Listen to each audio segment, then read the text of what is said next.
Hello dear student, आज एक और इम्पॉर्टेंट सेशन में आप सभी का स्वागत है। तो स्टूडेंट, आज के सेशन में हम बात करने वाले हैं साइंस के मॉक टेस्ट 9 के बारे में। इसमें जितने भी क्वेश्चन है वो एनसीईआरटी से लिए गए हैं और प्रीवियस ईयर में पूछे गए हैं। चलिए फिर शुरू करते हैं वीडियो को और देख लेते हैं पहला क्वेश्चन कौन सा है। पहला हमारा क्वेश्चन है, मधुमेह रोग किस हार्मोन द्वारा नियंत्रित होता है। पहला ऑप्शन है थायरॉक्सिन, दूसरा है एड्रेनलिन, तीसरा है इंसुलिन और चौथा है थाइमोसिन। तो देखिए, जो मधुमेह रोग होता है वह इंसुलिन द्वारा कंट्रोल होता है। ऑप्शन नंबर सी हमारा सही हो जाएगा। जो इंसुलिन होता है वो जो ग्लूकोज होता है, देखिए मधुमेह क्यों होता है, क्योंकि जो ग्लूकोज की मात्रा होती है वो ब्लड में बढ़ जाती है, लेकिन जो इंसुलिन होता है वो ग्लूकोज को ग्लाइकोजन के रूप में बदल देती है। इसलिए जो ब्लड शुगर है वो कंट्रोल रहता है और ग्लाइकोजन के रूप में बदल करके इसको यकृत में स्टोर कर देता है। इस प्रकार से मधुमेह रोग जो होता है नियंत्रित होता है, तो इसलिए ऑप्शन नंबर सी सही है। बात करते हैं थायरॉक्सिन की। तो देखिए, जो थायरॉक्सिन होता है वह थायराइड नामक ग्लैंड से निकलता है। थायराइड नामक ग्लैंड से निकलता है। यहाँ हम लोग इसको इरेज कर लेते हैं। यह किससे निकलता है? थायराइड।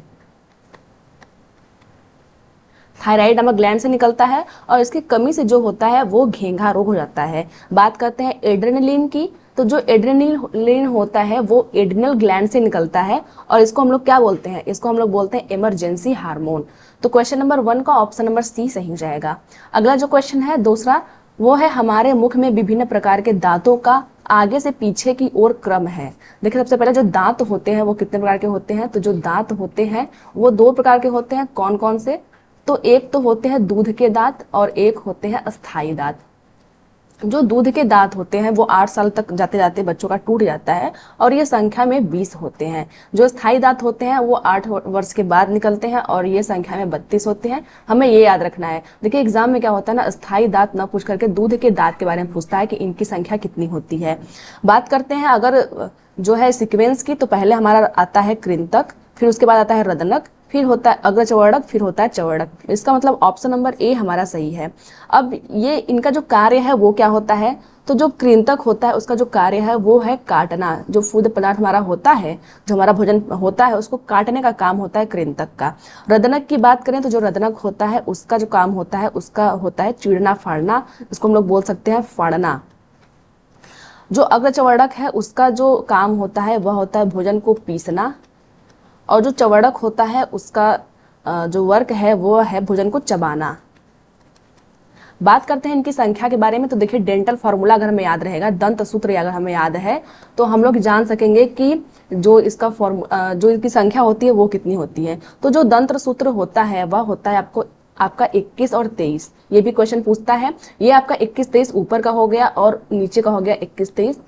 और अगर हम लोग इसमें 2 का मल्टीप्लिकेशन कर देते हैं तो ये हमारा टोटल डेंटल फार्मूला आता है 32।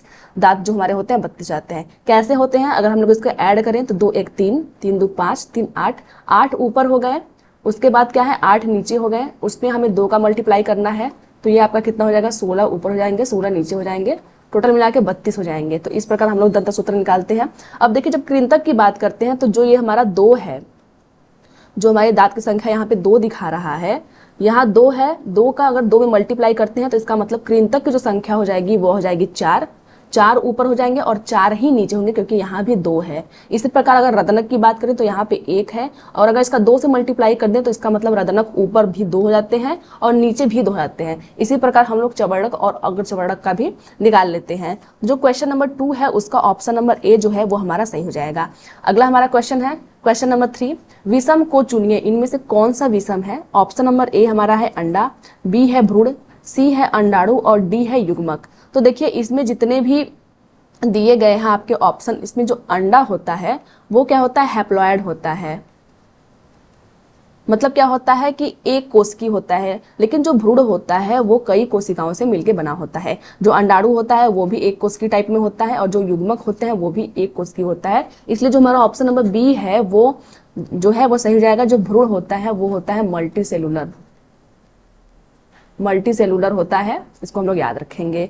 तो क्वेश्चन नंबर 3 का ऑप्शन नंबर बी सही हो जाएगा। अगला हमारा क्वेश्चन है, लाला रस जिसको हम लोग बोलते हैं लार का कार्य है। लार का क्या कार्य है? पहला हमारा है श्वास नली में खाद्य कणों के प्रवेश को रोकना, दूसरा है स्टार्च को शर्करा में परिवर्तित करना, तीसरा है कार्बोहाइड्रेट को प्रोटीन में परिवर्तित करना, और चौथा है स्टार्च को वसा में परिवर्तित करना। तो देखिए जो आपका लार होता है उसका जो मेन वर्क होता है वह होता है कि मंड को शर्करा में बदलना। ऑप्शन नंबर बी जो है वो हमारा सही हो जाएगा, ऑप्शन नंबर बी सही है। इसलिए देखिए जब भी हम लोग जो है उसका कार्बोहाइड्रेट का परीक्षण करते हैं तो जो मंड होता है वो तो कार्बोहाइड्रेट का परीक्षण देता है, लेकिन जब हम लोग बोलते हैं कि चबाया हुआ चावल, जो चबाया हुआ चावल होता है तो उसमें क्या होता है, जो लार रस हमारा जो लार होता है वो उसको शर्करा बदल देता है, इसलिए जो चबाया हुआ चावल होता है वो कार्बोहाइड्रेट का परीक्षण नहीं देता है। क्वेश्चन नंबर 4 का ऑप्शन नंबर बी सही है। लार ग्रंथि की बात करें तो जो लार ग्रंथि होती है इनकी संख्या पूछता है कि इनकी संख्या कितनी होती है, तो जो इनकी संख्या होती है वो 3 जोड़ी होती है, हमें याद रखना है 3 जोड़ी होती है, इसका मतलब 6 होता है। और जो लार होते हैं, लार में 2 एंजाइम निकलते हैं, कौन कौन से एंजाइम हैं, तो एक आपका हो गया टाइलिन, टाइलिन एंजाइम हो गया जिसको हम लोग बोलते हैं एमाइलेज, और दूसरा हो गया लाइसोजाइम, लाइसोजाइम, दूसरा आपका हो गया लाइसोजाइम। तो देखिए जो टाइलिन होता है, टाइलिन का तो मेन वर्क ये है कि मंड को वो शर्करा बदलता है, ये टाइलिन हो गया। लेकिन जो हमारा एमाइलेज है उसका क्या कार्य है, तो ये क्या करता है, जब भी हम लोग भोजन लेते हैं तो कुछ उसमें जीवाणु बैक्टीरिया जो है हमारे भोजन में मिल जाते हैं, तो उनको मुंह में ही मारने का काम करता है। तो जो बैक्टीरिया या फिर वायरस होते हैं उनको जो है वो हमारे मुंह में ही मारने की जो है काम जो है वो लाइसोजाइम करता है। तो क्वेश्चन नंबर 4 का ऑप्शन नंबर जो बी है हमारा है वो सही हो जाएगा। अगला हमारा क्वेश्चन है निम्नलिखित में से कौन सा कथन सही है, कौन सा कथन सही है उसको देखना है। पहला हमारा ऑप्शन जो है वो है अंतःश्वसन में सांस, अंतःश्वसन जब होता है तो उसमें क्या होता है, श्वास में खींची गई वायु जो हम लोग लेते हैं उसमें कार्बन डाइऑक्साइड नहीं होती है। दूसरा है कि जब हम लोग सांस लेते हैं अंतःश्वसन करते हैं और जब सांस बाहर निकालते हैं मतलब उच्छ्वसन करते हैं, सांस खींचने और सांस निकालने दोनों प्रकार की वायु में ऑक्सीजन होती है। तीसरा है कि सांस निकालने मतलब उच्छ्वसन वायु में ऑक्सीजन नहीं होती है। और चौथा है कि जब हम लोग सांस निकालते हैं मतलब उच्छ्वसन में कार्बन डाइऑक्साइड नहीं होती है। तो देखिए सबसे पहली बात हम लोग जानते हैं कि जब भी हम लोग श्वसन करते हैं तो श्वसन में 2 प्रक्रियाएं होती हैं, एक होती है अंतःश्वसन और एक आपका होता है उच्छ्वसन। ये होता है, इसका मतलब ये होता है कि हम लोग वायु के अंदर ले रहे हैं और इसका मतलब ये होता है कि हम लोग वायु को बाहर निकाल रहे हैं। तो वायु जो है हम लोग जानते हैं उसमें जो कंपोजिशन होता है उसमें नाइट्रोजन भी होता है, ऑक्सीजन भी होता है, कार्बन डाइऑक्साइड भी होता है और ढेर सारी गैसें होती है। तो क्या हम जो सांस लेते हैं उसमें ऑक्सीजन और कार्बन डाइऑक्साइड दोनों जाता है, तो ये बात बिल्कुल सही है कि जब हम लोग सांस लेते हैं तो उसमें जो कार्बन डाइऑक्साइड होता है और ऑक्सीजन जो होता है वो दोनों जाते हैं। अब बात ये आती है कि जब हम लोग सांस को निकालते हैं बाहर तो उसमें क्या निकलता है, क्या सिर्फ कार्बन डाइऑक्साइड निकलता है, क्योंकि हम लोगों ने तो पढ़ा है कि हम लोग जब सांस लेते हैं तो हम लोग ऑक्सीजन को अंदर लेते हैं और कार्बन डाइऑक्साइड बाहर निकालते हैं। तो क्या सिर्फ ऑक्सीजन अंदर लेते हैं, तो नहीं, ऑक्सीजन के साथ साथ अन्य गैसों को भी हम लोग अंदर लेते हैं। और बाहर निकालने की बात करें तो ऑक्सीजन भी बाहर निकलता है, इसलिए ऑप्शन नंबर बी जो हमारा है वो सही हो जाएगा। देखिए बात करते हैं कि एक कॉन्सेप्ट होता है कि O2 ही हम लोग कैसे ले लेते हैं या फिर CO2 ही कैसे लेंगे। तो अगर हम लोग, ये क्या होता है ना, ये चीज मॉलिक्यूलर वेट पे डिपेंड होता है, परमाणु भार पे डिपेंड होता है कि कौन सबसे पहले हीमोग्लोबिन से अटैच होगा, क्योंकि जाने को तो दोनों जाएंगे अंदर लेकिन हीमोग्लोबिन से कौन जल्दी अटैच होगा वो वाली बात होती है। तो जिसका परमाणु भार कम होगा वो हीमोग्लोबिन से जल्दी अटैच होता है। जैसे जो O2 होता है उसका जो परमाणु भार होता है अगर हम लोग निकालेंगे तो इसका जो परमाणु क्रमांक होता है वो आपका 8 होता है और इसका परमाणु भार अगर हम लोग निकालेंगे तो 16 + 16, क्योंकि यहाँ पे O2 है, 2 O है तो यहाँ पे 16 + 16 मतलब ये होगा कि 32 इसका जो है परमाणु भार है, परमाणु भार इसका क्या है 32 है। CO2 का अगर हम लोग निकालते हैं तो CO2 में क्या है, जो C है उसका तो 12 हो गया और प्लस जो O2 है उसका हम लोग 32 निकाल चुके हैं तो प्लस 32 हम लोग ऐड कर देते हैं तो ये कितना आपका हो गया, ये आपका हो गया 4 and 4 44 हो गया। अब देखिए एक होता है कार्बन मोनोऑक्साइड CO, अगर उसका हम लोग निकालते हैं तो 12 + 16 अगर हम लोग निकालते हैं तो ये आपका आता है 28। तो देखिए जो परमाणु भार है अगर कार्बन डाइऑक्साइड और ऑक्सीजन की अगर हम लोग तुलना करें तो जो ये आपका 32 है वो आपका कार्बन डाइऑक्साइड से कम है। तो इसका मतलब जब भी हीमोग्लोबिन के साथ इन लोगों को कंबाइंड होना रहेगा तो O2 बहुत ही जल्दी कंबाइंड हो जाएगा और बना लेगा HbO2। ये बना लेता है ताकि जो ब्लड में जो ऑक्सीजन घुलना रहे वो जल्दी घुल जाए। बात करते हैं कार्बन डाइऑक्साइड और कार्बन मोनोऑक्साइड की, पहले कौन घुलेगा, तो पहले घुलता है कार्बन मोनोऑक्साइड, क्योंकि कार्बन डाइऑक्साइड का जो परमाणु भार है वो 44 है और कार्बन मोनोऑक्साइड का जो परमाणु भार है 28 है। इसलिए जो हल्का परमाणु भार वाला रहेगा मतलब कार्बन मोनोऑक्साइड रहेगा वो कार्बन डाइऑक्साइड की तुलना में जल्दी घुलेगा। तो अगर हम लोग बात करें कि मीडियम में अगर तीनों चीजें उपस्थित है, ऑक्सीजन भी है, कार्बन डाइऑक्साइड है और CO भी है, तो सबसे पहले हम लोग कार्बन डाइऑक्साइड को देखते हैं कि ये घुलता है, उसके बाद बारी आती है ऑक्सीजन की और उसके बाद बारी आती है कार्बन डाइऑक्साइड की। तो इस प्रकार भी पूछ सकता है ऑप्शन दे करके कि तीनों में सबसे पहले कंबाइंड कौन होगा और क्यों होगा। आई होप कि आप लोगों को समझ में आ गया होगा।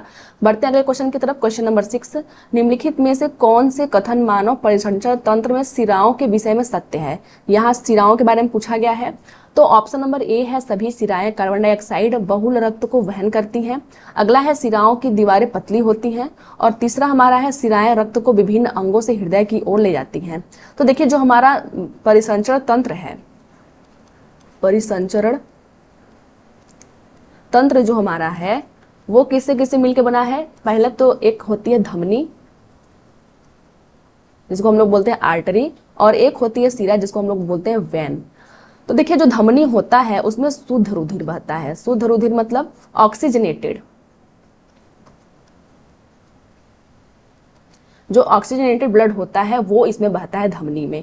और जो सिरा होती है उसमें होता है डीऑक्सीजनेटेड मतलब अशुद्ध रक्त,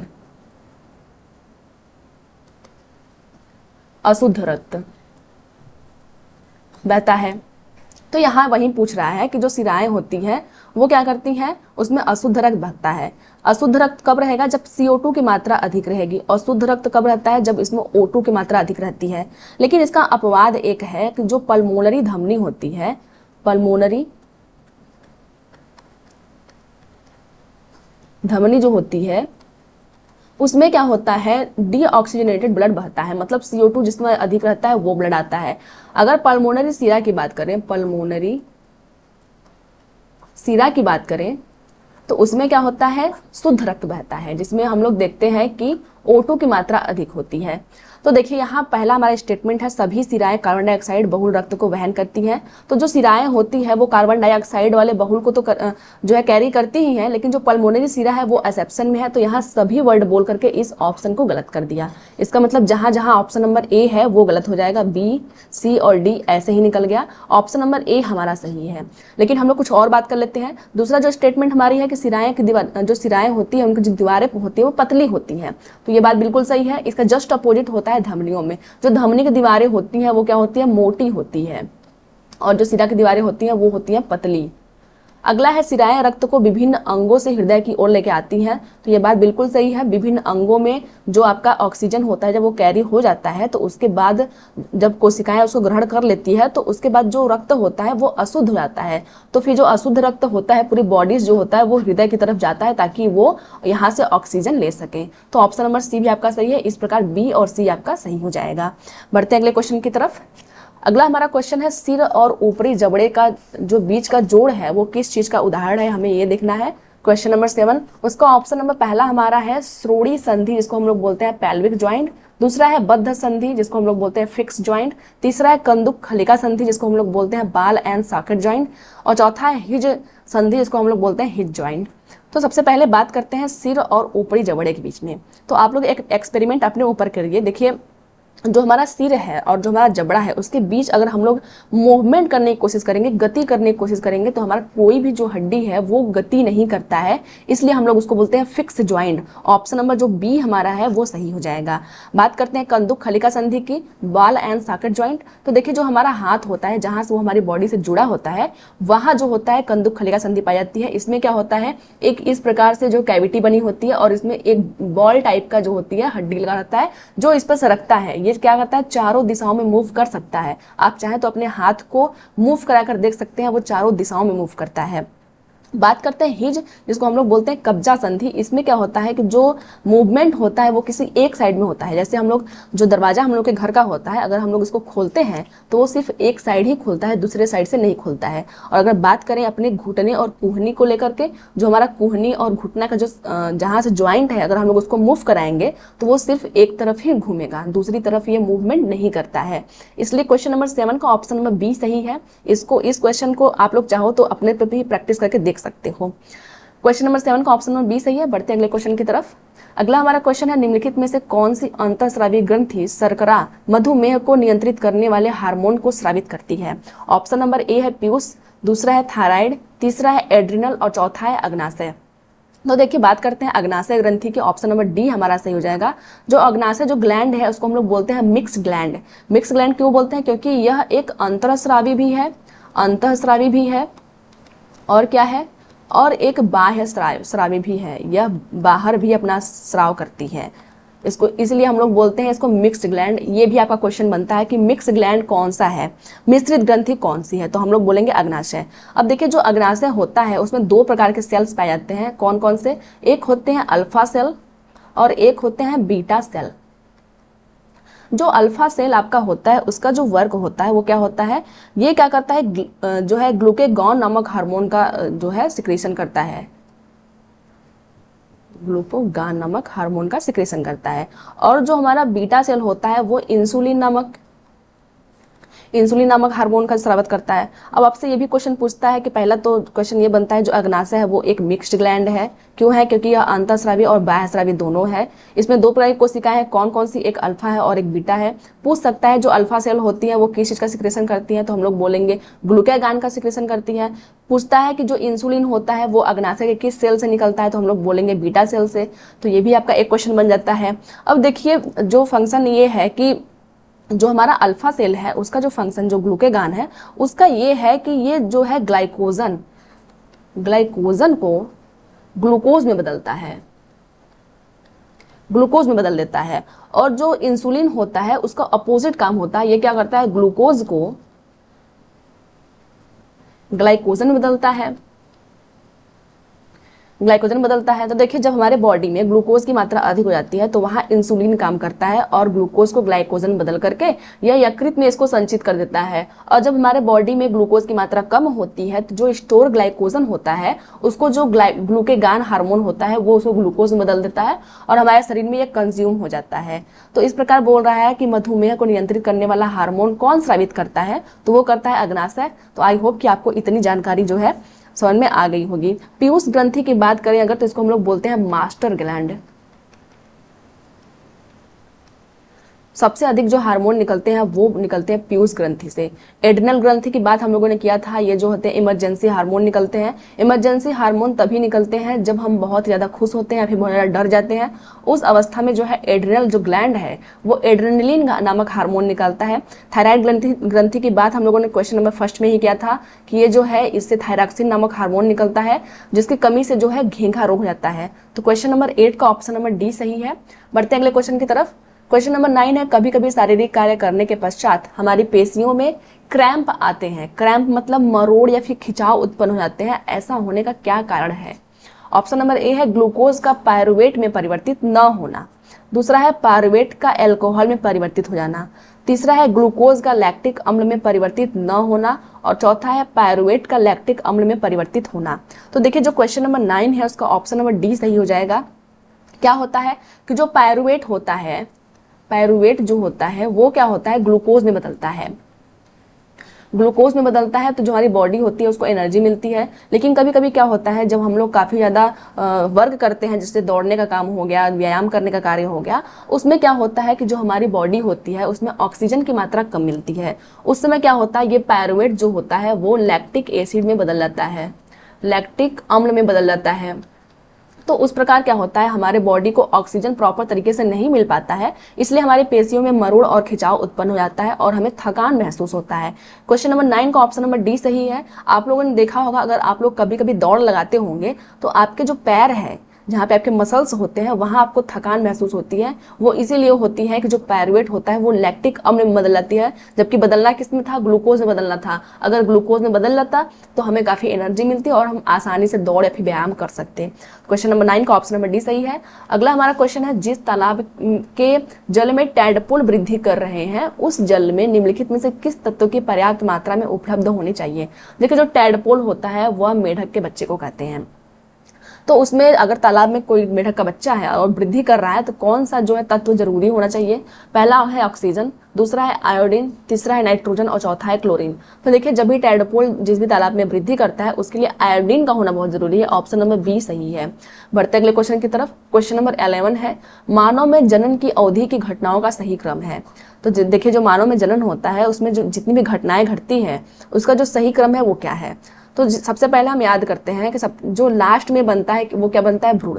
सबसे लास्ट में क्या बनता है, भ्रूण। तो जो हमारा ऑप्शन नंबर डी है वो ऐसे ही निकल गया। अब भ्रूण कैसे बनेगा, जब निषेचन की प्रक्रिया होगी तभी भ्रूण बनेगा।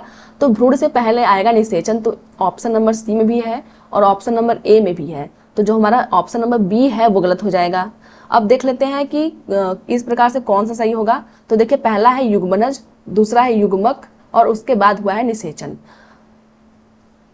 तो देखिए जो युग्मनज होते हैं पहले युग्मनज नहीं बनते हैं, पहले युग्मक बनते हैं। तो इसलिए ऑप्शन नंबर सी हमारा सही हो जाएगा। पहले युग्मक बनते हैं, युग्मक से बनता है युग्मनज, फिर युग्मनज से होता है निषेचन और निषेचन से होता है भ्रूण। ये आप लोग सीक्वेंस याद रखोगे। क्वेश्चन नंबर 11 का ऑप्शन नंबर सी सही है। बढ़ते अगले क्वेश्चन की तरफ। क्वेश्चन नंबर 12 है, निम्नलिखित जंतुओं में से रोमंथी या फिर रूमिनेंट किसे कहते हैं, उसका जो है समुच्चय हमें देखना है। पहला हमारा ऑप्शन है भैंस, गाय और हिरण, दूसरा है बिल्ली, भैंस और हिरण, तीसरा है भैंस, गाय और कुत्ता, चौथा है गाय, हिरण और कुत्ता। देखिए रूमिनेंट का मतलब ये होता है कि उनके पास जो है सेल्यूलोज पचाने की क्षमता है। सेल्यूलोज पचाने की क्षमता किसके पास होगी, जो कि शाकाहारी होंगे।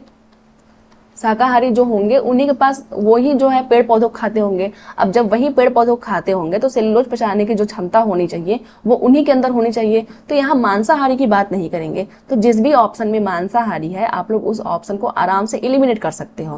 पहला हमारा ऑप्शन है भैंस, गाय, हिरण, तो इसमें क्या है, कोई भी मांसाहारी नहीं है, इसलिए हमारा ऑप्शन नंबर ए ही सही हो जाएगा। अगला हमारा जो ऑप्शन है वो है बिल्ली, और जो बिल्ली होती है वो सर्वाहारी होती है, तो इसमें जो है रूमिनेंट नहीं पाए जाएंगे। अगला आपका जो सी नंबर का है उसमें कुत्ता भी है, तो जो कुत्ता है वो भी सर्वाहारी है, और डी जो है उसमें भी कुत्ता है तो कुत्ता भी सर्वाहारी है। इस प्रकार से रूमिनेंट वाला जो भी अगर आपसे कभी क्वेश्चन फ्यूचर में पूछता है तो आप लोग सिर्फ ये ऑप्शन में देखोगे किस ऑप्शन में शाकाहारियों का जो है जोड़ा दिया गया है, इसलिए हमारा ऑप्शन नंबर ए सही हो जाएगा। बढ़ते हैं अगले क्वेश्चन की तरफ। क्वेश्चन नंबर 13 है, कोई जंतु कैल्शियम कार्बोनेट के कठोर कवच वाले जंतुओं के कोमल भागों को खाने के लिए अपने मुख से अपना आमाशय बाहर निकालता है और फिर क्या करता है, कवच खोलने और कोमल पदार्थ को खाने के पश्चात आमाशय जंतु के शरीर में वापस चला जाता है, जहां आहार धीरे धीरे पचता है। इस जंतु का नाम क्या है। देखिए क्वेश्चन सितंबर 2014 में तो पूछा ही गया है। इसके प्रीवियस ईयर में भी जो आपका हुआ था सीटेट का पेपर, उसमें भी आपका पीआरटी में पूछा गया था ये क्वेश्चन। तो ऑप्शन देख लेते हैं, घड़ियाल जिसको हम लोग बोलते हैं मगरमच्छ, दूसरा है ऑक्टोपस, तीसरा है कछुआ और चौथा है स्टारफिश। तो देखिए जो स्टारफिश है उसके बारे में आपके एनसीईआरटी में दिया गया है, ऑप्शन नंबर डी हमारा सही हो जाएगा। जो स्टारफिश होता है वो क्या करता है, कैल्शियम कार्बोनेट के जिसके ऊपर कवच होती है ना, उसी जीवों को ये खाते हैं। उन जीवों को खाने के लिए क्या करते हैं कि जो इनका आमाशय होता है वो बाहर निकालते हैं और इस पे ये चिपका लेते हैं चारों तरफ से। फिर उसके बाद क्या करते हैं कि ये उसको चिपकाने के बाद फिर आमाशय सहित इसको अंदर कर लेते हैं, अपने बॉडी के अंदर कर लेते हैं, और जो भोजन होता है वो बॉडी के अंदर ही पचता है। तो ये जो काम होता है वो स्टारफिश करती है, ऑप्शन नंबर डी सही हो जाएगा। आगे देख लेते हैं क्वेश्चन नंबर 14, टैडपोल जिस जल में वृद्धि कर रहे हैं, ये तो वही प्रीवियस वाला लगता है क्वेश्चन हो गया है, उसमें उनका कायांतरण वृद्धि करके वैक्स बनना, ये क्वेश्चन अलग है लेकिन इसका ऑप्शन सेम होगा। तभी संभव है जब उस जल में पर्याप्त मात्रा में हो। तो क्वेश्चन आपका जो है वो अलग है। तो जो जल में वृद्धि कर रहे हैं उसके लिए क्या जरूरी है, आयोडीन जरूरी है, खनिज जरूरी है, कैल्शियम जरूरी है, फिर ऑक्सीजन। तो हमने बताया टैडपोल की जब भी बात करेगा तो उसकी वृद्धि के लिए आयोडीन जरूरी है, ऑप्शन नंबर ए जो है वो सही हो जाएगा। अगले क्वेश्चन की तरफ बढ़ते हैं। अगला हमारा क्वेश्चन है, मानव शरीर में क्षुद्रांत और बृहद्रांत की लंबाइयों का अनुपात है। क्षुद्रांत और बृहद्रांत जो होते हैं उनकी लंबाइयों का अनुपात क्या है। तो देखिए जो क्षुद्रांत है, सबसे पहले हमें ये समझना है कि जो क्षुद्रांत होते हैं उनका नाम तो है क्षुद्रांत मतलब छोटा, लेकिन जो इनकी लंबाई होती है वो होती है बड़ी। और जो बृहदांत है जो आपका बृहदांत है उसको पढ़ने से लग रहा है कि बड़ा, लेकिन इसकी जो लंबाई होती है वो होती है छोटी। तो जो भी रेशियो बनेगा इधर वाला बड़ा आएगा और इधर वाला छोटा आएगा। तो जो ऑप्शन नंबर सी और डी है वो तो ऐसे ही गलत हो जाएंगे। बात करते हैं क्षुद्रांत की जो लंबाई होती है वो कितनी होती है। तो इसका जो लंबाई होता है ये होता है 7.5 मीटर, ये होता है लंबा। और जो वेदांत होता है वो होता है आपका 1.5 मीटर लंबा होता है। ये एनसीईआरटी में दिया गया है बिल्कुल ऐसे ही एज इट इज। तो देखिए अगर हम लोग इसको सॉल्व करेंगे तो ये आपका 1 बार में जाएगा और ये आपका जाएगा 5 बार में। तो जो रेशियो बनेगा वो 5:1 का बनेगा, इसलिए ऑप्शन नंबर बी सही हो जाएगा। कभी भी आपको 1:5 नहीं लगाना है, क्योंकि कई बार क्या होता है स्टूडेंट जानते हैं इसकी लंबाई लेकिन इसके नाम से कंफ्यूज होके 1 जो है 5 पे टिक कर देते हैं, इसलिए हमें ध्यान रखना है। जो क्षुद्रांत है उसका नाम छोटा है लेकिन इसका जो लंबाई होता है वो बड़ा होता है। बृहदांत जो होता है उसका नाम बड़ा है लेकिन इसकी जो लंबाई होती है वो छोटी होती है। और जो रेशियो बनता है वो 5:1 का बनता है। ये 2014 में पूछ चुका है, उसके बाद 2-3-4 बार ये पूछा गया होगा उसके बाद। तो फ्रेंड्स ये तो थी आज की वीडियो। आई होप कि आप लोग कई कॉन्सेप्ट क्लियर हुए होंगे। मिलते हैं फिर किसी वीडियो में, तब तक के लिए धन्यवाद।